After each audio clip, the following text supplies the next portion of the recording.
नमस्कार दोस्तों, आज हम बताने वाले हैं आप लोगों को कि बिहार का फॉर्म, बिहार जो फेज़ 2 फिजिकल एजुकेशन का स्पेशल हम फिजिकल एजुकेशन के बारे में बात करेंगे कि बिहार फिजिकल एजुकेशन का फॉर्म कैसे भरे। सभी लोगों को दिक्कत आ रही है, काफ़ी लोगों ने हमको फ़ोन भी किया, तो इसलिए हम इस पर एक वीडियो बनाना चाहते हैं कि सभी लोग देखें कि कैसे फॉर्म भरा जाएगा। इसमें परेशान होने की कोई ज़रूरत नहीं है, मैं एक एक स्टेप आपको बता दे रहे हैं कैसे। केवल हम ऐसे ही बता देंगे, आप मिला के भर लीजिए, क्योंकि हमारे पास कंप्यूटर नहीं, कंप्यूटर की सुविधा नहीं है कि हम आपको बता सकें। वैसे देखिए, सबसे पहले आप लॉगिन पर जाएंगे, रजिस्ट्रेशन करने पर जाएंगे, तो आपको एक अप्लाई फॉर्म करने के लिए पहले लॉगिन देगा, तो वहाँ तो से आपसे होगा नहीं, चूँकि आपके पास यूज़र आईडी बनाना पड़ेगा। यूज़र आईडी आपके पास है नहीं, यूज़र नेम और आईडी। तो आईडी बनाने के लिए पहले सबसे पहले आज आप अप्लाई पर जाएंगे, अप्लाई फॉर्म पे जाएंगे, अप्लाई ऑनलाइन। इसके पहले आप लोग सभी लोग जान लीजिए ये कि 5 से 14 नवंबर तक केवल रजिस्ट्रेशन होगा। 5 से 14 नवंबर तक केवल रजिस्ट्रेशन होगा और फीस पेमेंट आपका 14 नवंबर तक ही होगा। उसके बाद आप फॉर्म 25 नवंबर तक भर सकते हैं। फॉर्म आप 25 नवंबर तक कंप्लीट कर सकते हैं, लेकिन फॉर्म की फ़ीस 5 से 14 नवंबर तक होगी। इसलिए सभी लोग इनके बीच में फॉर्म को फ़ीस अपना कटा लें, अपना रजिस्ट्रेशन बनवा लें, उसके बाद फॉर्म अप्लाई करते रहें। हालांकि ज़्यादातर लोग कर ही दे रहे हैं।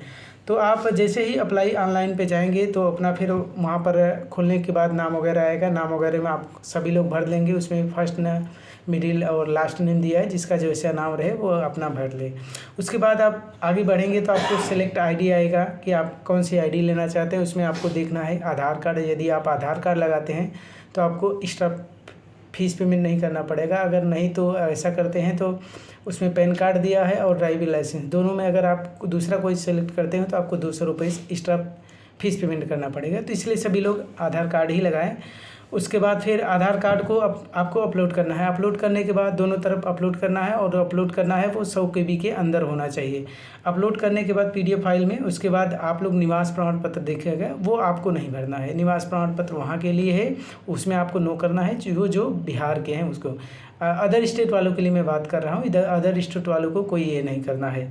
उसके बाद आप जाएंगे तो सबसे ज़्यादा समस्या आ रही है। उसके बाद आपको दिखे पंचायती राज शिक्षक में, तो उसमें आपको पंचायती राज शिक्षक आप वहाँ के हैं नहीं, आप नए हैं, फ्रेशर हैं, तो आपको वहाँ पर नो करना है।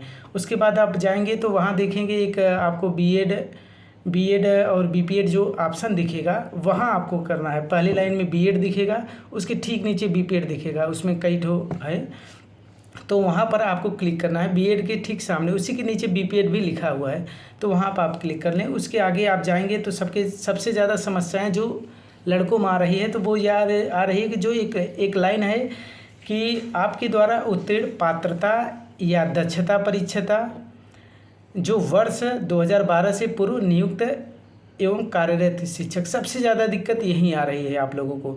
तो आप लोग ये समझिए, दक्षता परीक्षा था वो उनके लिए है कि जो वहाँ पर नियोजित शिक्षक हो चुके हैं, वो दक्षता परीक्षा देकर फिर से, आपने सुना होगा कि बिहार के लोगों को दक्षता परीक्षा देना पड़ रहा है, जिसको फिर से उन्हें पेमेंट बढ़ा के मिलेगा, इसके लिए दक्षता परीक्षा।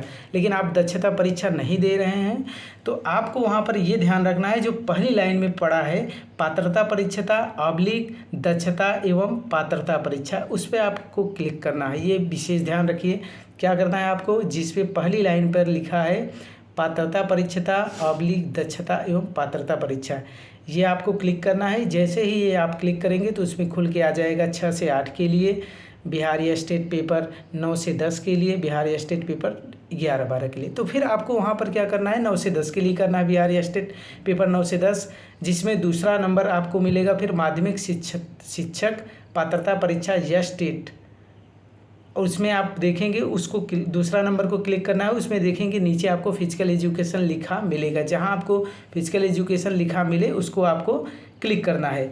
उसके बाद आप वहां से फिर उसके बाद जब वो क्लिक करेंगे तो आपको फिर खुल के आ जाएगा आपके विषय के लिए सेलेक्ट करने के लिए। उसके बाद आप उसके बाद आप सर्टिफिकेट नंबर देंगे, ये स्टेट का सर्टिफिकेट नंबर देंगे जो कोई आईडी मिला है, और डेट, उस पर डेट जो इशू डेट डालना है वो 3/10/2003, ये विशेष ध्यान रखिए, 3/10/2023 को डालना है। 3 मैंने बोल दिया एक बार, तो 3/10/2023 को डालना है, उस पर डेट डालना है, इशू डेट, ठीक है।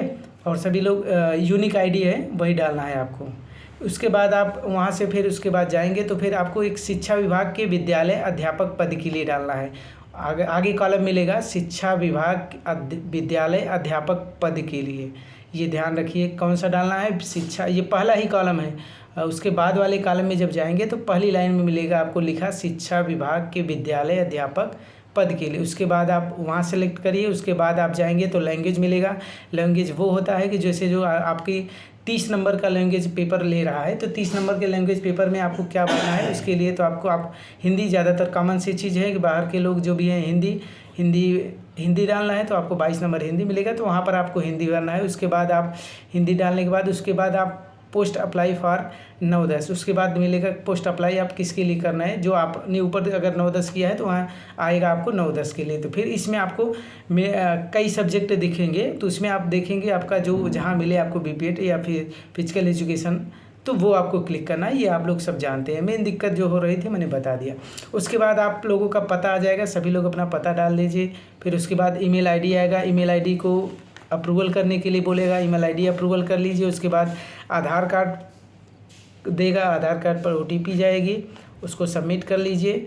एक बार सबमिट होने के बाद फिर ये ध्यान रखिएगा, सबमिट होने के बाद दोबारा वो फिर से नहीं चेंज होगा, इसलिए सबमिट करने से पहले एक बार फिर से रीचेक कर लीजिए। रीचेक करने के बाद ही सभी लोग अपने फॉर्म को सबमिट करें।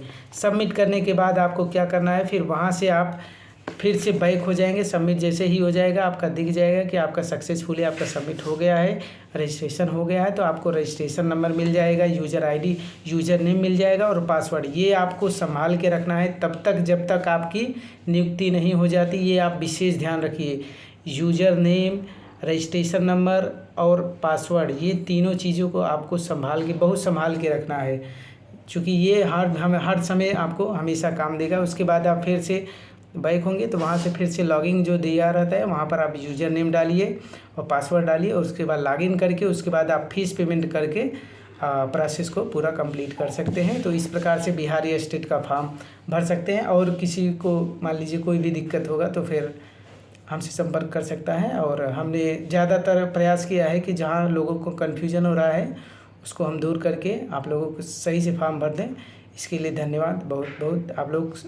आप लोगों तक सूचना हमारी पहुँचे। और चलिए, अच्छा लगे वीडियो तो हमारे चैनल को ज़रूर सब्सक्राइब कीजिएगा, क्योंकि आप लोगों की उम्मीद से ही हम नए ऐसे खोज बना के भेज देते हैं सब पता करके। चलिए ठीक है, धन्यवाद, नमस्कार।